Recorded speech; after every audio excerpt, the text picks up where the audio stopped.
Hello friends, welcome back to cricket news updates. Dasun সানাকাইয়ের জন্য সকলের কাছে ক্ষমা চেয়েছেন এবং জয়সূরিয়া তার পদ থেকে পদত্যাগ করার সিদ্ধান্ত নিয়েছেন। হ্যাঁ বন্ধুরা, আপনারা সবাই জানেন গতকাল পাকিস্তান বনাম শ্রীলঙ্কার ম্যাচ ছিল এবং পাকিস্তান 5 রানে ম্যাচটি জিতেছিল। তবে শ্রীলঙ্কা তাদের দ্বিতীয় ম্যাচ হেরে টুর্নামেন্ট থেকে বাদ পড়ার পর ফিরে আসার সময় ভক্তদের দ্বারা তাদের তীব্র সমালোচনা করা হয়েছিল।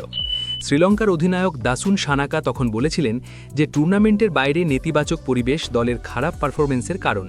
তিনি আরও বলেছিলেন যে সরকারের উচিত খেলোয়াড়দের এই ধরনের সমালোচনা থেকে রক্ষা করা।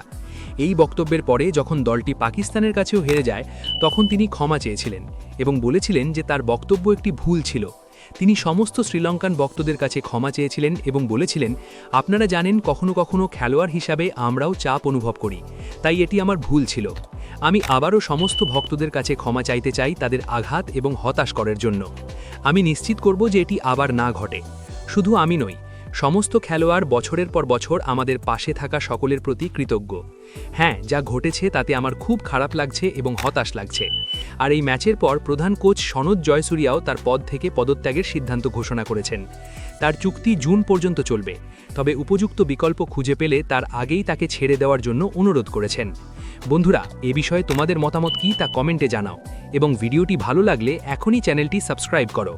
Stay tuned for more cricket news updates only on Crick News. Thank you.